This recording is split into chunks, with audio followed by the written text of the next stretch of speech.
This is John Paul Wright. I'm coming to you from Tokyo, Japan. It's a little chilly in here. Gotta put a shirt on. No, just kidding. I don't know if this site's a shill site or not, but I don't know. Shill-like. Let's check out this article. So here we have that #show.com, and I don't know if these guys are shills, guys and gals, whatever you want to say. I haven't seen this website in a very long time. I think I know the name, but the undertone of this article is maybe Rian Johnson wasn't bad for Star Wars after all. And I'm going to have to guess that they're serious. I don't think this is a joke. So I'll read a little bit of this, but their premise is that since he kind of messed up The Last Jedi so bad and that there was this backlash and splitting of the fan base, that it's going to only get people more interested to see what happens in 9, because how are they going to clean up the mess? So, I guess it's not the worst logic in the world for like the casual viewer who just really doesn't give a flying crap, but for the fan base who cares about Star Wars, even on like a medium level, I think it's pretty bad, because we had a lot of characters completely ruined, and a lot of those characters were the most important ones from the movies we cherish the most. So there's no way you can say Rian Johnson is good for Star Wars long term.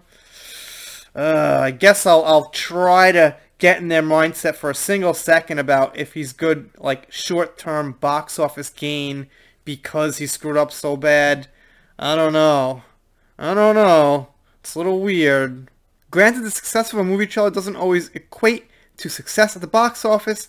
Notwithstanding, the trailer of the Star Wars Rise of Skywalker is certainly giving Disney and Lucasfilm something to smile about. Record views seem to indicate a huge interest in the film. To some extent, they can thank Rian Johnson for that.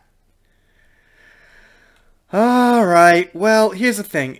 I don't know if it was like they want to see the movie so bad. I think it was more like curiosity. Come on, you gotta be curious what the hell they're gonna do to handle this mess. What the hell is gonna happen with this complete derailment of the franchise, the story.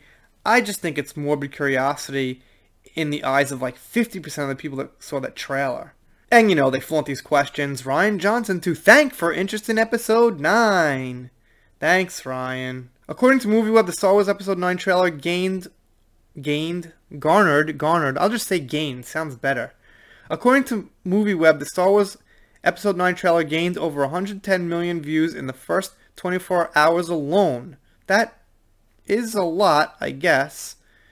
Those numbers obliterate The Force Awakens and top those of Last Jedi by over 20 million. While there are many factors that account for fan interest in the film, Rian Johnson may be the biggest. Way to go on giving Rian Johnson this huge pat in the back. So now let's say that Rian Johnson is a huge factor for people wanting to see Episode 9. Is there any way to try to put this guy higher on a pedestal than that? Is there a bigger compliment than that? Not really. The Last Jedi divided the fan base, certainly. Whether Russian internet bot trolls played a part in that, I can't say. I guess they are a little bit of a shill website, because only a shill would say something like that. We know damn well that even if there were bots, there were probably only like 1,000 or so. Who the hell knows? Regardless, that division was not an even one. Far more fans, from what I've seen, did not care for Episode 8 in the way Rian Johnson treated the franchise. Okay, so, yeah, that's true. That's true. So maybe 1 point off for them being shilly. I don't know, I'm figuring it out. Despite threats of boycotts to the contrary, fans are now clamoring to see what happens in Episode 9. Not quite. Oh, man. So they just assume that because people want to see what happens in Episode 9, we want to pay to go see it. Not the case. Yes, I'll admit, I really am curious to see what happens. I really want to see it. But I don't want to take money out of my wallet to do so. A tease of the Emperor's Return, of course, has piqued many fans' curiosities. Okay, kind of. But the biggest draw from those I've spoken with is now J.J. Abrams will handle the film in the wake of Rian Johnson and The Last Jedi. Will Abrams fix what many perceive Johnson to have broken with The Last Jedi? And the answer is no. He 99% will not. There's always that small chance.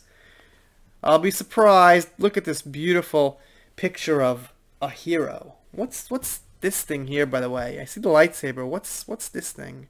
Anyway, the end of the article just says some of the stuff they said up here before.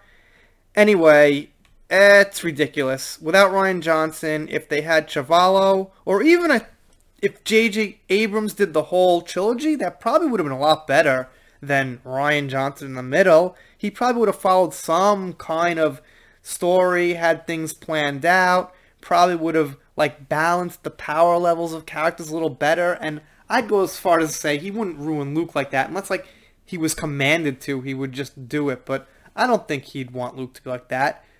Judging by the way he treated the characters in Star Trek, I think they were pretty much represented correctly. I mean, I'm not a big Trekkie, but I've watched it my whole life, and I didn't really find any huge character flaws or any weakness or any like one race or one gender coming forward and no holdo bullshit new character on the Enterprise to be woke. It was pretty much younger versions of the characters. Anyway, I'm doing shout-outs, special thanks, articles like this when I find them. You guys let me know what you think of this in the comments. Click subscribe if you haven't. Pretty pleased with sugar on top, and I will see you next time.